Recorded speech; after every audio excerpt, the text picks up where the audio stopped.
Very good morning, my dear students. So, today we are going to learn about the first unit, that is water and its treatment. So, coming to the water and its treatment, there are very important uses of water in our daily life, like agricultural, industrial, and domestic uses are there. And about 90 97 percentage of the water that is available on this earth is in the form of salt water or sea water, and very less amount of water, that is about hardly 1 percentage, which is available for the drinking water purposes in the form of lakes and rivers. And now in this class we are going to learn about the different sources of water and types of water, hardness of water, and next the methods of treatment of water. So let us start our today's class by sources of water. We're all well familiar, there are two types of water: surface water and underground water. And surface water is of various important major sources, that is coming from: number 1, rainwater; number 2, river water; number 3, lake water or pond water; and number 4, ocean or sea water. Whereas underground water is again consisting of various important types, like well water, spring water are the types of underground water. Okay, so you see, the purest form of water is rainwater, and the purest form of natural water is the rainwater. And here in the rainwater, some of the gases like carbon dioxide, nitrogen, and even oxygen also mixes with rainwater while it travels through atmosphere. And the second one, that is river water. The river water is a free flowing type of water, and this water mixes with some minerals and sand particles present on the surface of the soil. So next is the pond water or lake water. It is the stagnant or stationary type of water, where the more content of organic impurities are present in it. And sea water, you see, in the case of sea water, it consists of about 3.2 percentage of the salts. Among this salts, exceptionally 2.6 percentage is sodium chloride salt is present. Okay, and you see, the underground water is the purest form which is available. So this underground water, which is undergoing the natural phenomenon of infiltration, it will undergo the natural phenomenon of infiltration. So the soil particles and sand particles filter the water and makes the water available at its underground level. And this water is spring water and well water. And next, coming to the concept of hardness of water and types of water. You see, before learning about the hardness, we should know what are the disadvantages of this hard water. So there are disadvantages of this hard water domestically, industrially, and even in the boilers also. You see, the domestical disadvantages are, so in the case of drinking water, bathing water, and cooking water. So these are the disadvantages which we find domestically. So the water for domestic purpose which is used is, soft water, means then there will be no problem. In case if hard water is used for the domestic purposes like drinking, bathing and cooking, then it will causes some side effects. Like you see the first one, if you drink hard water, then it will result in formation of stones, like in the form of calcium oxalate crystals inside the kidneys or inside the body of living organisms. So that is one disadvantage. And and bathing or bathing with hard water causes the development of a precipitate or scum on the surface of the body. So a lot of soap get wasted because of hard water, because it does not provide or does not gives lather or foam with soap. So next, if we consume the hard water for cooking purposes, then it leads to the unpleasant taste of the food, like it may be tea or a coffee. So that causes unpleasant taste. So that's a disadvantage. And at the same time, we have some industrial disadvantages of using hard water in some of the industries like paper industry, where the paper industry, the quality of the paper is lost. And in the case of iron industry, it results in rust formation. And in the case of pharmaceutical industry, the byproducts formation takes place. And next, sugar industry, the crystallization of sugar is decreased. And next, the dyeing industry, the fading or shading of the colors takes place. Whereas in textile industry, the cloth or cloth material gets faded or shaded. So these are some of the industries affected by hard water usage. And in boilers also there are some disadvantages of using hard water, like boiler troubles, like number 1, sludge and scale formation; number 2, boiler corrosion; number 3, caustic embrittlement; and number 4, that is priming and foaming. These are the disadvantages of using hard water inside the boilers, and these are known as boiler troubles. Next, we will be discussing about the next important aspect, that is known as types of water. There are two types of water: hard water and soft water. And what is hard water? Hard water is the water which does not produce a ready and permanent lather with soap solution. And we have some examples of hard water like sea water or ocean water and river water. So these are the examples of hard water.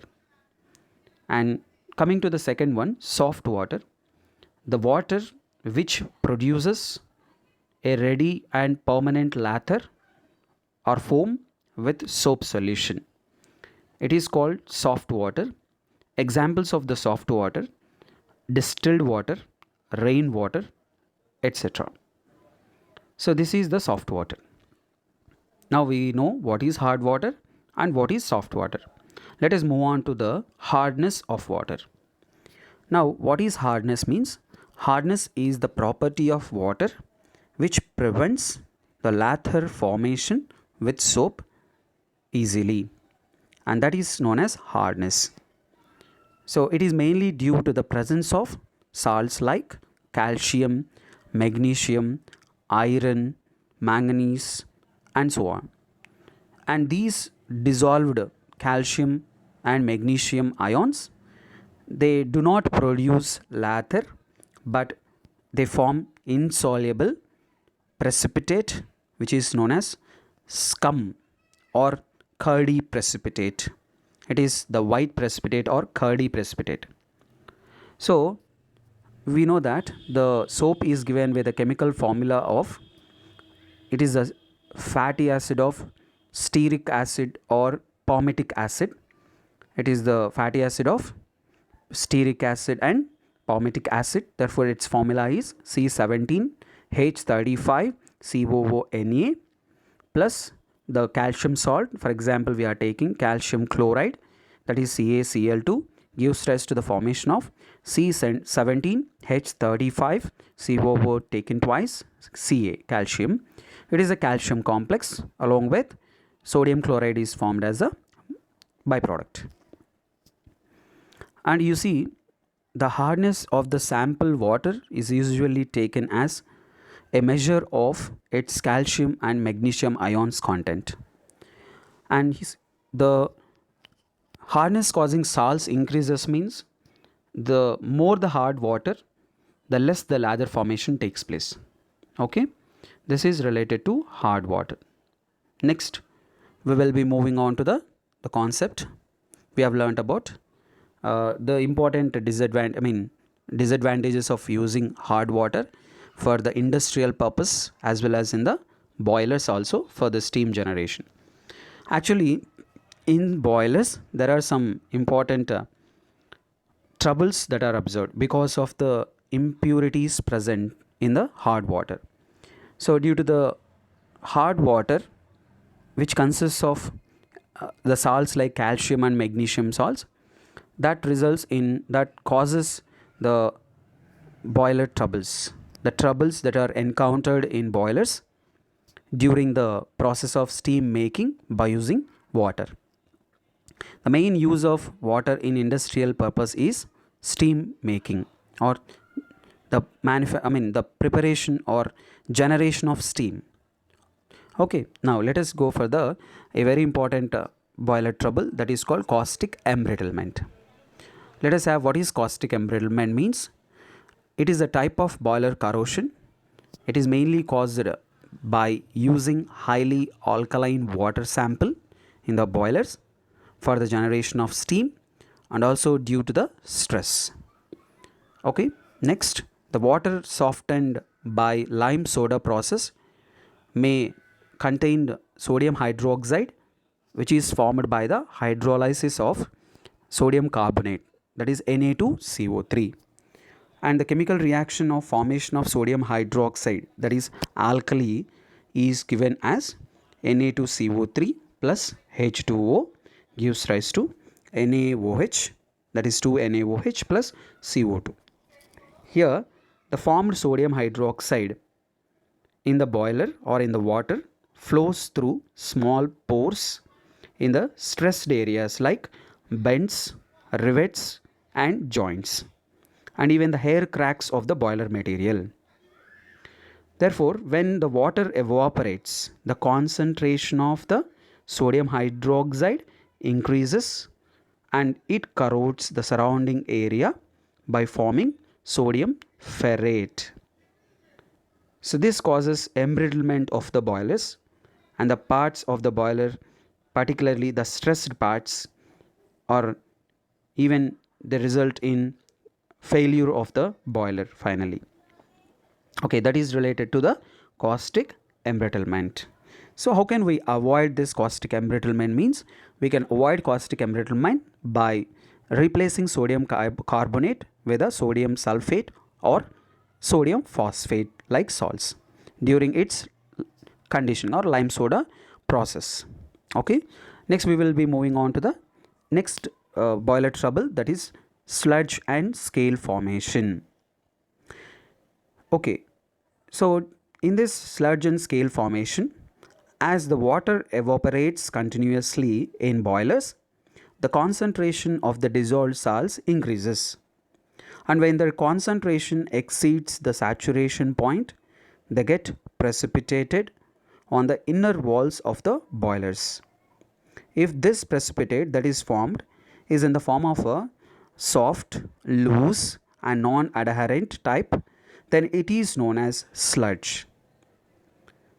Say for example, if that precipitate which is formed, it is hard, thick and strongly adhering on the inner walls of the boiler, then it is known as scale.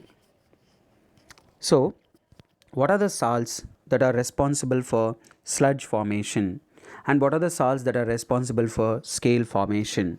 Let us discuss that point. The sludges are formed by the substances or salts like magnesium chloride, magnesium sulfate, and calcium chloride. And coming to these sludges, they are generally formed at the colder portions of the boilers. Okay, so that is the main important point of sludge. And what is the definition of the scale means? We know it is the hard, thick, strongly adherent precipitate on the inner walls of the boiler. It is called scale, and these scales cannot be easily removed by even with the help of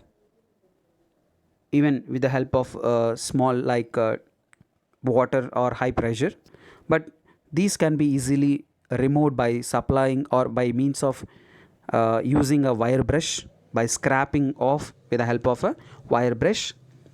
And you see, the sludges can be easily removed, but the scales cannot be easily removed because they firmly sticking hard substances which cannot be easily removed. So these scales can be eliminated by addition of some chemicals like 5 to 10% of hydrochloric acid, and even by means of thermal shocks, so that the scales can be eliminated.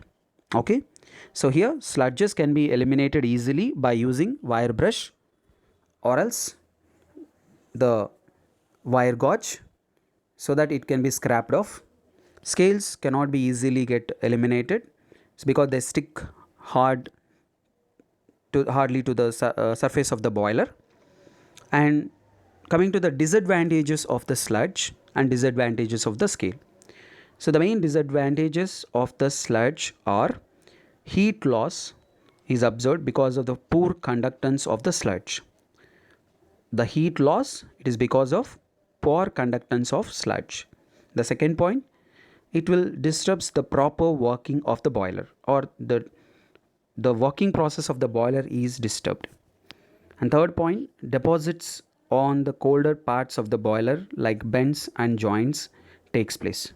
These are the different disadvantages of the sludge. Whereas coming to the disadvantages of the scale formation, it will causes the waste of the fuel, and it also causes the lowering of boiler safety, and it also leads to the decreasing of efficiency of the boiler, and sometimes it leads to the explosion of the boiler. These are the disadvantages of scales. Okay, now let us move on to, there are the methods of softening of water. So like how to avoid the scale formation. The scale formation can be avoided by some very important methods. We call them as internal treatment and external treatment. Let us go for that. And what are the methods to avoid sludge means? Sludge can be avoided, or the sludge can be prevented by blow down operation. It will be decreased by blow down operation, as well as by adding softened water in the initial stages. Blow down operation. What is blow down operation means? In order to remove sludge, the blow down operation is applicable, where a removal of some amount of, or some quantity of, or some volume of water, salt water from the boiler, and equal amounts or equal volumes of same quantity of softened water is added to the boiler. That phenomenon is known as blow down operation. And coming to the scales can be prevented by means of two methods: internal treatment and external treatment. Let us have what is this internal treatment and external treatment. So here the process whereby we reduce the hardness of water is termed as softening of water, and it is very essential process since the hard water is unsuitable for domestic, industrial, and as well as agricultural purposes. So the hardness causing salts like calcium and magnesium salts, they can be removed or eliminated from the water by two ways. Internal treatment. The internal treatment of boiler feed water refers to the conditioning of water in the boiler itself by the addition of chemicals. And the following conditioning methods used in internal treatment are taken as: number 1, colloidal conditioning, phosphate conditioning, calgon conditioning, carbonate conditioning. Next, complexometric conditioning. Next, radioactive conditioning are there. These are the different types of conditioning methods. And the next, external treatment. So you see, what is external treatment? We will learn. So the external treatment of water, it is mainly achieved by, before it is to have its own entry into the boilers. So that is called external treatment. Before it is enter into the boilers only, we should treat the water. So that is called external treatment. And this treatment prevents boiler troubles like scale formation.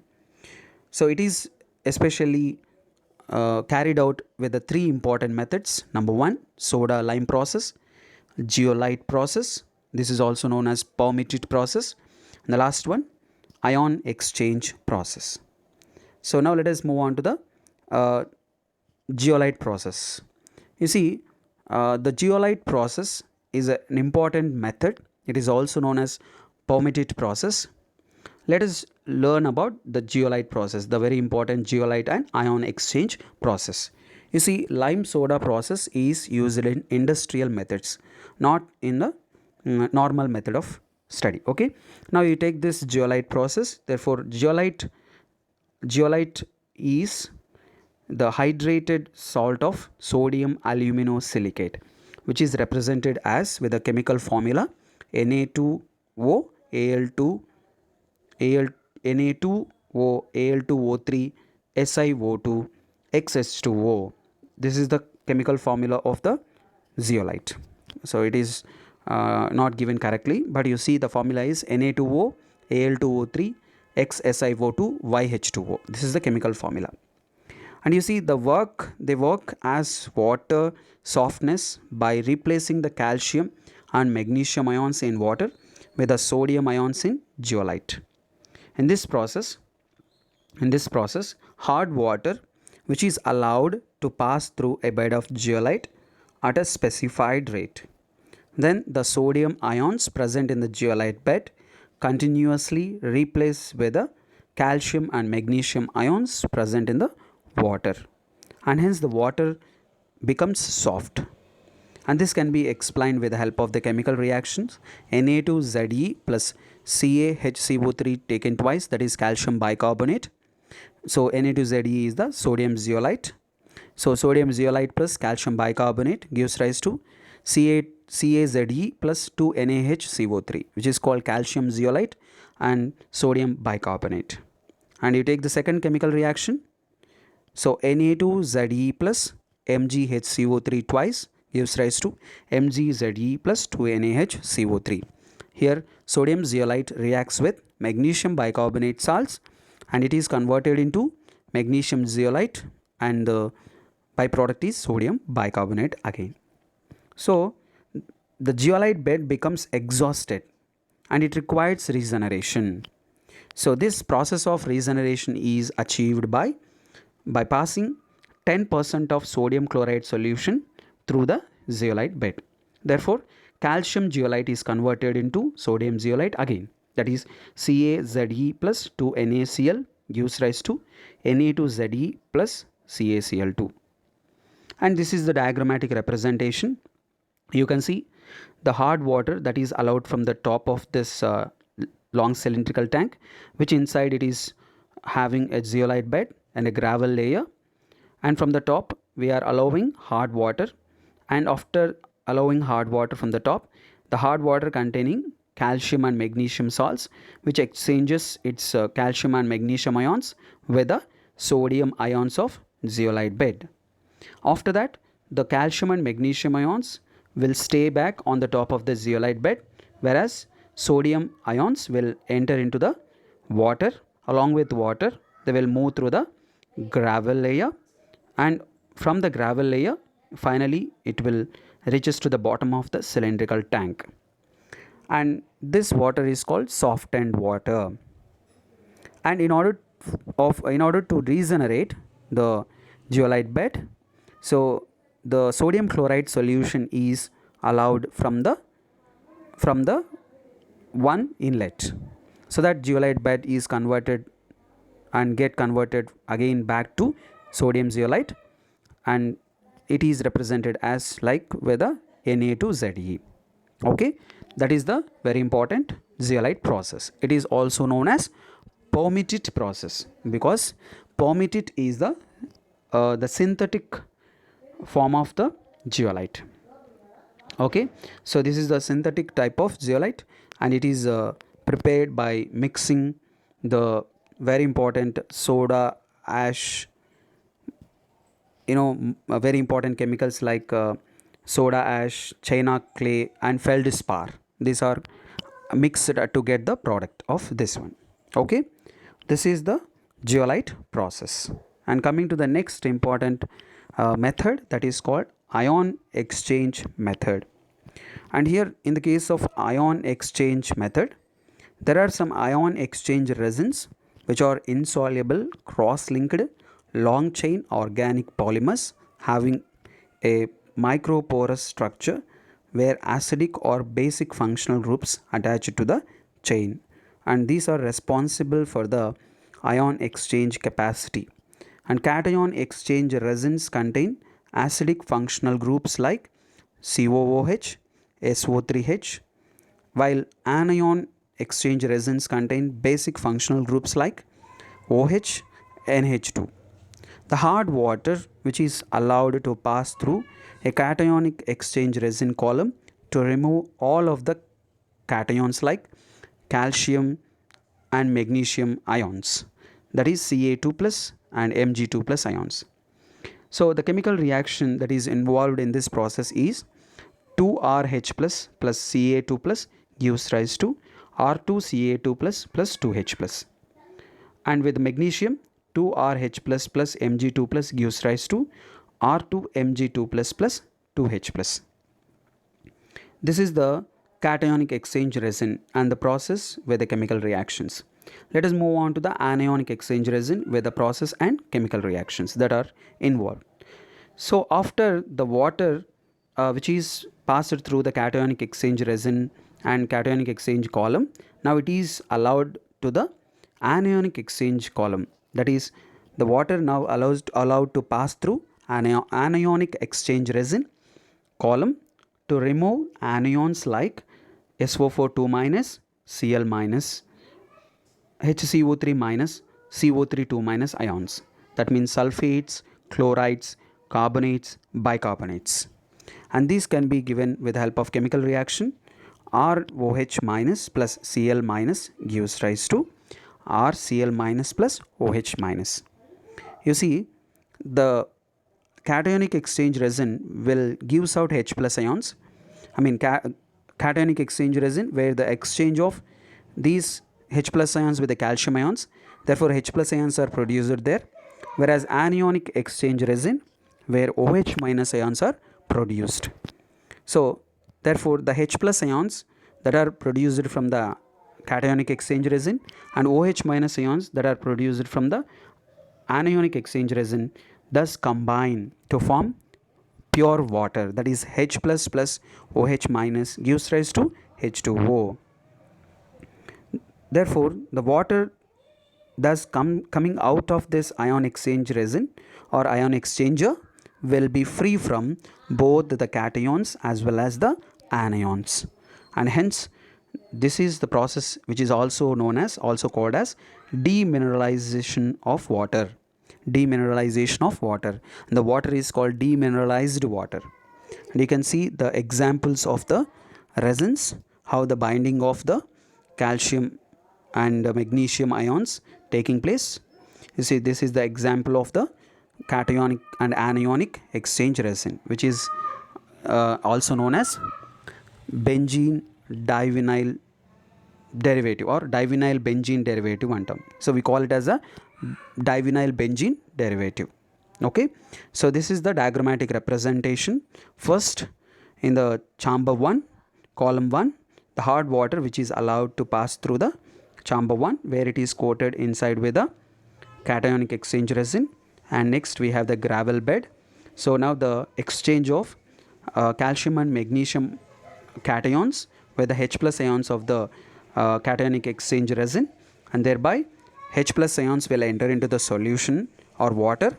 Now the water which is collected at the bottom of the first chamber or tank, consisting of H plus ions present in it. Along with H plus ions there are sulfate, chlorides, carbonates, bicarbonates ions also present. Now the water is free from calcium and magnesium ions. After this, now the water is allowed to the next chamber, which is inside coated with a anionic exchange resin bed and with a gravel bed.